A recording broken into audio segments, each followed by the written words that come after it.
for your questions. At this time, I'd like to recognize my friend and colleague, Mr. Levin of California, for 5 minutes. I thank my friend the chairman, and I thank you all for being here. The Army Corps Civil Works Program has a long history of funding critical infrastructure work for water resource development. In California, where I'm from, that's often included flood control and beach nourishment. And the Corps' strength as an institution rests in non-partisanship and in its ability to provide engineering and construction support regardless of political affiliation. The nonpartisan nature of the Corps ensures that projects are executed objectively and meet the needs of the public. And I think that all of us in this room can agree that our vital infrastructure simply should never be partisan. So, Ms. Colosimo, I was shocked when I saw the Corps released its fiscal 25 work plan last week, which zeroed out funding for critical construction projects in California. And when you dig deeper into the numbers, you see that the administration has shifted more than $250 million away from the construction of critical infrastructure projects in the so-called blue states, like California and Washington, and moved it to the so-called red states. Ms. Colosimo, do you agree that the Corps should operate in a nonpartisan manner? Yes, sir. We should always be non-political. I appreciate that. I have the numbers right in front of me that indicate that that may not be taking place. The Corps decided not to fund projects in California that were in the fiscal 25 budget requests and included in both the House and Senate bills on a bipartisan basis. That includes $34.4 million for the American River Common Features Project, $38.5 million for the Pajaro River Project, $10 million for the San Joaquin River Basin Project, and $43.5 million for the West Sacramento Project. Simply does not make sense that the most populous state in the country should receive $0 for construction work. And this isn't limited to California. In total, the so-called blue states saw a reduction of nearly $500 million, while the so-called red states saw an increase of $257 million. I'm going to repeat, these Corps projects should be nonpartisan. They should be focused on saving lives, reducing damage to property, and spurring local economies.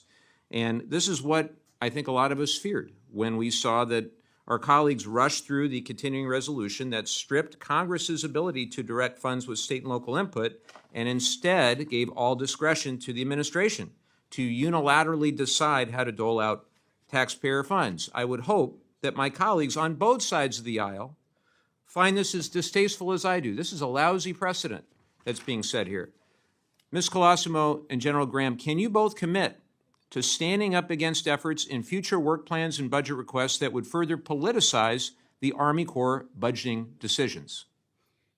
Yes, sir, if I may. We always put forth the best projects. In this case, it's a dicey situation, as you said.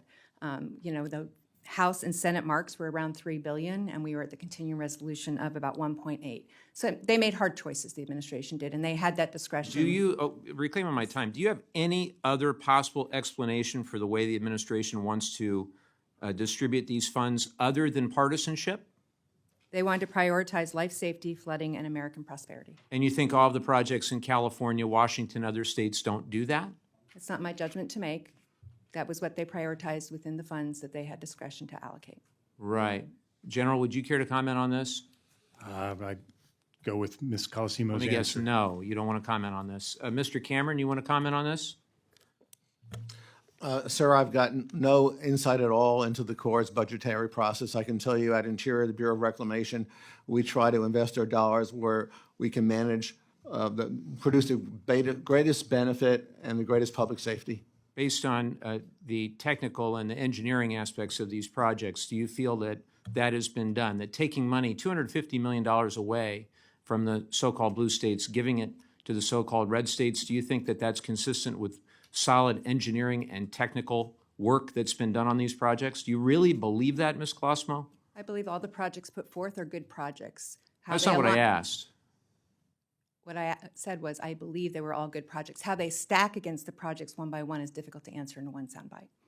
Well, you have 33 seconds. I do believe they represent You the have priority of 33 the seconds. administration of life safety, flooding, and coastal and inland You already ports. said that. Try That's again. what I believe.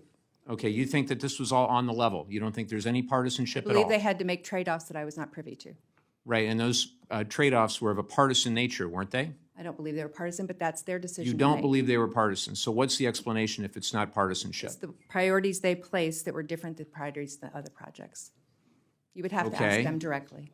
I'm out of time, but I find your testimony to be completely unbelievable. Thank you.